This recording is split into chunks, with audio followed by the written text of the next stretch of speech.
بسم اللہ الرحمن الرحیم۔ السلام علیکم ناظرین، امید ہے آپ خیریت سے ہوں گے۔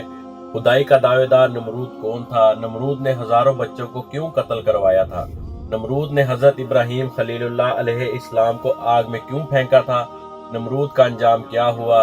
یہی آج کی ہماری ویڈیو کا موضوع ہوگا۔ آج ہم آپ کو ظالم و جابر بادشاہ اور خدائی کے جھوٹے دعوے دار نمرود کے بارے میں مکمل معلومات فراہم کریں گے۔ ویڈیو میں آگے بڑھنے سے پہلے آپ سے گزارش ہے کہ ویڈیو کو اینڈ تک ضرور دیکھیں۔ ناظرین، نمرود بادشاہ کا پورا نام نمرود بن کنعان بن سام بن نوح تھا، جو حضرت ابراہیم علیہ السلام کے دور میں بابل کا بادشاہ تھا، اور بعض مورخین نمرود کو حام بن نوح کا پوتا قرار دیتے ہیں۔ نمرود حضرت ابراہیم علیہ السلام کا چچا زاد بھائی بھی تھا۔ قرآن مجید میں نمرود کا نام صراط کے ساتھ بیان نہیں ہوا، مگر سورۃ بقرہ اور سورۃ الانبیاء میں اس کا ذکر آیا ہے۔ وہ بت پرست تھا اور اس کی سلطنت میں بت پرستی رائج تھی۔ نمرود چونکہ صدیوں سے بادشاہ تھا، اس لیے دماغ میں رعونیت اور انانیت آ گئی تھی۔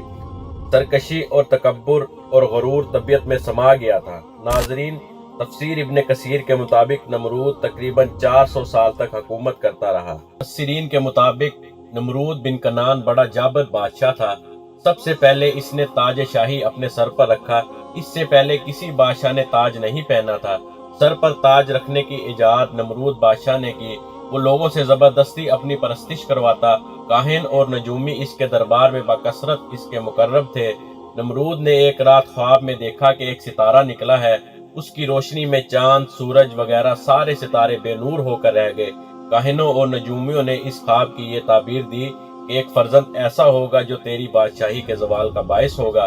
یہ سن کر نمرود بے حد پریشان ہو گیا۔ اس نے یہ حکم دیا کہ میرے شہر میں جو بھی بچہ پیدا ہو اسے قتل کر دیا جائے اور مرد عورتوں سے جدا رہے۔ ہزاروں بچے قتل کرا دیے گئے۔ ناظرین، بعض تاریخی روایات کے مطابق نمرود نے حضرت ابراہیم علیہ السلام کو دنیا میں آنے سے روکنے کے لیے 4 سال کی مدت میں تقریباً 7000 بچوں کو قتل کروایا، مگر تقدیر الہی کو کون ٹال سکتا ہے؟ اسی دوران حضرت ابراہیم علیہ السلام پیدا ہو گئے اور بادشاہ کے خوف سے اس کی والدہ نے شہر سے دور پہاڑ کے غار میں ان کو چھپا دیا۔ اسی غار میں چھپ کر ان کی والدہ روزانہ ان کو دودھ پلا دیا کرتی۔ بعض مفسرین کا قول ہے کہ 7 برس کی عمر تک، اور بعض نے تحریر فرمایا کہ 17 برس تک آپ اسی غار میں پرورش پاتے رہے۔ واللہ تعالی عالم۔ ناظرین، نمرود نے اپنی سلطنت بھر میں یہ قانون نافذ کر دیا تھا کہ اس نے خوراک کی تمام چیزوں کو اپنی تحویل میں لے لیا تھا۔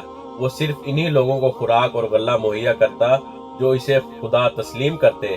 ایک مرتبہ حضرت ابراہیم علیہ السلام اس کے دربار میں غلہ لینے کے لیے تشریف لے گئے تو اس خبیث نے کہا، پہلے تم مجھ کو اپنا خدا تسلیم کر، پھر میں تجھ کو غلہ دوں گا۔ حضرت ابراہیم علیہ السلام نے بھرے دربار میں اعلان فرما دیا، تو جھوٹا ہے اور میں ایک خدا کا پرستار ہوں جو وحدہ لا شریک ہے۔ یہ سن کر نمرود آپے سے باہر ہو گیا اور آپ کو دربار سے نکال دیا اور ایک دانہ بھی نہ دیا۔ آپ اور آپ کے چند ساتھی جو مومن تھے بھوک کی شدت سے پریشان ہو کر جاں بلب ہو گئے۔ اس وقت آپ علیہ السلام ایک تھیلا لے کر ایک ٹیلے کے پاس تشریف لے گئے اور تھیلے میں ریت بھر کر لائے اور خداوند قدوس سے دعا مانگی تو وہ آپ نے اس کو اپنے ساتھیوں کو کھلایا اور خود بھی کھایا۔ نمرود چونکہ بت پرست تھا اور اس نے اپنی سلطنت میں بت پرستی کو رائج کیا ہوا تھا، جب حضرت ابراہیم علیہ السلام نے توحید کی دعوت دینا شروع کی تو حضرت ابراہیم علیہ السلام کی مخالفت کی۔ نمرود کا محل مختلف قیمتی پتھروں کے بنے ہوئے قیمتی بتوں سے بھرا ہوا تھا۔ نمرود بتوں کی پوجا کرنے کے ساتھ ساتھ خود بھی خدائی کا دعویٰ کرتا تھا۔ حضرت ابراہیم علیہ السلام مختلف طریقوں سے لوگوں کو توحید اور یکتا پرستی کی طرف دعوت دیتے رہے۔ ناظرین، جب حضرت ابراہیم علیہ السلام نے خفیہ طور پر بتوں کو توڑ دیا، آپ کو نمرود کے سامنے پیش کیا گیا۔ اس موقع پر حضرت ابراہیم علیہ السلام نے نمرود کی ربوبیت کے دعوے کو رد اور خدا کی وحدانیت کو ثابت کرنے کے ارادے سے نمرود سے مناظرہ کیا، اور اس کا تذکرہ قرآن کریم کی سورۃ بقرہ میں اس طرح آیا ہے۔ قرآن کریم کی سورۃ بقرہ کی آیت نمبر 258 میں نمرود اور حضرت ابراہیم علیہ السلام کے مکالمے کا مفہوم کچھ یوں بیان کیا گیا ہے کہ اس مناظرے میں حضرت ابراہیم علیہ السلام نے فرمایا، کیا خدا لوگوں کو زندگی اور موت دیتا ہے؟ اس کے جواب میں نمرود نے کہا، میں بھی زندگی اور موت دے سکتا ہوں۔ نمرود نے اپنی اس بات کو ثابت کرنے کے لیے 2 قیدیوں کو لانے کا حکم دیا۔ ان میں سے ایک قیدی کو آزاد کرنے اور دوسرے کو قتل کرنے کا حکم دیا۔ گویا جس سے آزادی دی اسے زندگی عطا کی گئی اور جسے قتل کیا اس کو موت دی گئی۔ اس موقع پر حضرت ابراہیم علیہ السلام نے فرمایا، میرا خدا سورج کو مشرق سے نکالتا ہے، اگر تم بھی خدا ہو تو سورج کو مغرب سے نکال کر دکھاؤ۔ نمرود حضرت ابراہیم علیہ السلام کی اس بات کا جواب نہ دے سکا اور یوں نمرود توحید کا انکار کرتا رہا۔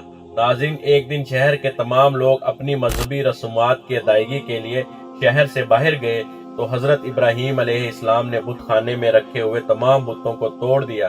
جو بڑا بت تھا کلہاڑا اس کے کاندھے پر رکھ دیا۔ جب وہ لوگ واپس آئے تو حضرت ابراہیم علیہ السلام سے کہنے لگے، یہ تم نے کیا کیا؟ اس پر حضرت ابراہیم علیہ السلام نے فرمایا، یہ تو اس بڑے بت کا کام ہے۔ تو وہ کہنے لگے، بھلا یہ اس کا کام کیسے ہو سکتا ہے؟ یہ نہ بول سکتے ہیں نہ سن سکتے ہیں۔ اس پر حضرت ابراہیم علیہ السلام نے فرمایا، جب یہ بول نہیں سکتے، سن نہیں سکتے تو تم اس کو خدا مانتے ہو؟ اس واقعے کے بعد ابراہیم علیہ السلام کو اس کے خداؤں کی بے حرمتی اور انہیں توڑنے کے جرم میں سزا کے طور پر آگ میں پھینکنے کا فیصلہ کیا۔ نمرود اور بت پرستوں کے اس فیصلے کا تذکرہ سورۃ انبیاء کی آیت نمبر 68 میں یوں آیا ہے، نمرود نے اس مقصد کے لیے ایک خاص جگہ تیار کرنے اور لوگوں کو لکڑیاں جمع کرنے کا حکم دیا۔ حضرت ابراہیم علیہ السلام کو جلانے کے لیے لکڑیاں جمع کرنا لوگوں کے لیے اتنا مقدس اور اہمیت کا حامل قرار دیا کہ عورتیں اپنی حاجات کی برابری اور بیماریوں کی شفا یابی کے لیے بطور نذرانہ لکڑیاں جمع کرنے لگی۔ ناظرین، تاریخی روایات کے مطابق بابل کے مکینوں نے حضرت ابراہیم علیہ السلام کو جلانے کے لیے 1 طولانی مدت تک لکڑیاں جمع کی تھی۔ جب لکڑیوں کو آگ لگا دی گئی تو اس کی حرارت اتنی زیادہ تھی کوئی بھی اس کے قریب نہیں جا سکتا تھا، حتیٰ کہ آسمان پر اڑنے والے پرندے بھی جب اس کے دائرے میں داخل ہوتے تو خستہ ہو کر نیچے گر جاتے۔ اسی بنا پر اللہ کے پیغمبر حضرت ابراہیم علیہ السلام کو اس آگ میں پھینکنے کے لیے منجنیق کا استعمال کرنا پڑا۔ قرآن کریم کے مطابق جب حضرت ابراہیم علیہ السلام کو آگ میں پھینکا گیا، خدا کی طرف سے آگ کو حکم ہوا، اے آگ میرے خلیل کے لیے سلامتی والی ہو جا، اور یوں حضرت ابراہیم علیہ السلام کو نہ جلانے کا حکم ملا۔ یہ آگ حضرت ابراہیم علیہ السلام کو کوئی نقصان نہ پہنچا سکی۔ ناظرین، اس واقعے کے چند دن بعد جب نمرود کا اس جگہ سے گزر ہوا تو اس وقت بھی آگ کے شعلے بلند تھے، مگر اس وقت اس کا تعجب انتہا کو پہنچا جب اس نے دیکھا کہ اللہ کے پیغمبر حضرت ابراہیم علیہ السلام آگ کے شعلوں کے درمیان صحیح و سالم بیٹھے ہوئے ہیں اور اپنے خدا کی عبادت میں مشغول ہیں۔ اس نے حضرت ابراہیم علیہ السلام کو نزدیک سے دیکھنے کے لیے ایک بلند و بالا مینار تعمیر کرنے کا حکم دیا تاکہ اس پر جا کر آگ کے شعلوں کے درمیان حضرت ابراہیم علیہ السلام کو دیکھا جا سکے۔ جب نمرود کو یقین ہو گیا کہ آگ نے حضرت ابراہیم علیہ السلام کو کوئی نقصان نہیں پہنچایا، اس وقت اس نے حضرت ابراہیم علیہ السلام سے کہا، تمہارا خدا بہت بڑا ہے جس نے تمہیں آگ سے محفوظ رکھا، اب کیا تم آگ کے شعلوں کے درمیان سے باہر آ سکتے ہو؟ حضرت ابراہیم علیہ السلام نے فرمایا، کیوں نہیں، میں باہر آ سکتا ہوں۔ نمرود نے دوبارہ کہا، اگر آپ اندر بیٹھے رہو تو کیا آپ کو آگ نقصان نہیں پہنچائے گی؟ ابراہیم علیہ السلام نے فرمایا، نہیں۔ اس پر نمرود نے حضرت ابراہیم علیہ السلام سے باہر آنے کی درخواست کی، جس پر اللہ کے پیغمبر حضرت ابراہیم علیہ السلام آگ سے باہر آ گئے، جبکہ آگ اس وقت بھی شعلہ ور تھی۔ ناظرین، نمرود نے جب یہ معجزہ دیکھا تو حضرت ابراہیم علیہ السلام کو آزاد کر دیا اور خدا کی راہ میں 4000 گائیں پر مشتمل قربانی پیش کرنے کا حکم دیا۔ حضرت ابراہیم علیہ السلام نے فرمایا، جب تک تم ربوبیت کے دعوے سے توبہ کر کے خدا پر ایمان نہیں لاؤ گے تو تمہاری قربانی قبول نہیں ہوگی۔ نمرود نے خدا کی تلاش اور ان سے لڑنے کے لیے اپنے پالتو عقابوں کے ذریعے آسمان کی طرف پرواز کی۔ بعض تاریخی کتب میں نمرود کی آسمان کی طرف پرواز کرنے کی داستان کو مختلف انداز میں پیش کیا گیا۔ ان روایات میں آیا ہے کہ نمرود نے خدا سے مقابلہ کرنے کے لیے ایک بلند و بالا مینار بنانے کا حکم دیا جو مینار بابل کے نام سے مشہور ہوا، جو کچھ مدت بعد خدا کے حکم سے نابود ہوا۔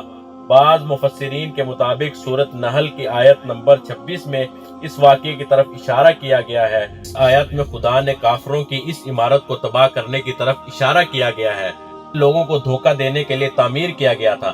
ناظرین، آسمانوں میں خدا کی جستجو سے جب فرعون نا امید ہوا تو ایک فرشتہ انسانی شکل میں اس کے پاس آیا اور اسے یکتا پرستی کی نصیحت کرتے ہوئے کہا، اے ضعیف انسان، خدا سے ڈر، اس کی نافرمانی سے بچ، کیونکہ خدا کی قدرت اور طاقت تم اور تمہاری فوج سے کہیں زیادہ ہے۔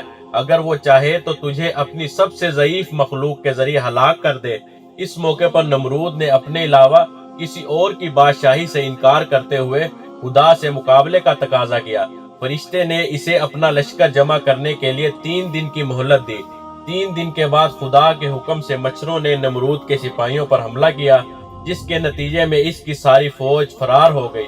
کچھ مدت بعد وہی فرشتہ دوبارہ نمرود کے پاس آیا اور اسے اس کے لشکر کی شکست کی یاد دلاتے ہوئے خدا پر ایمان لانے کا کہا اور قبول نہ کرنے کی صورت میں موت واقع ہونے کی دھمکی بھی دی۔ نمرود نے اس دفعہ بھی دعوت کو قبول نہیں کیا۔ ناظرین، اللہ رب العزت نے ایک مچھر کو نمرود پر مسلط کیا جو ناک کے راستے نمرود کے دماغ میں داخل ہو گیا۔ نمرود کے سر میں شدید درد شروع ہو گیا اور درد کی شدت یہاں تک تھی کہ وہ اپنے ہاتھ اپنے سر پر مارنے لگتا، جس سے مچھر کچھ لمحے کے لیے آرام سے بیٹھ جاتا، یوں اسے بھی آرام مل جاتا۔ اس کے بعد نمرود کے پاس آتا، اس کے احترام میں ہاتھ کا بوسہ لینے کے بجائے اسے آرام و سکون دینے کی خاطر اس کے سر پر جوتے کے وار رسد کرتا۔ تاریخی مصادر کے مطابق یہ حالت 40 سال تک اللہ رب العزت کی طرف سے نمرود پر جاری رہی۔ اس کے بعد نمرود ہلاک ہو گیا۔ ناظرین، نمرود کے اس قصے میں ہمارے لیے بہترین سبق ہے، خدائی کے لائق صرف وہی ذات ہے جس کے قبضہ قدرت میں میری اور آپ کی جان ہے۔ جو بھی تاریخ میں اللہ رب العزت کے مقابل نیست و نابود ہوا اور رہتی دنیا تک نشان عبرت بنا۔ اجازت دیجیے اس امید کے ساتھ کہ آپ کو ہماری یہ ویڈیو پسند آئی ہوگی۔ اس طرح کی اسلامک انفارمیٹیو ویڈیو کے لیے ہمارا چینل انفو اسلامک @ فرحان شاہ کو سبسکرائب کریں۔ اللہ رب العزت آپ کا حامی و ناصر ہو۔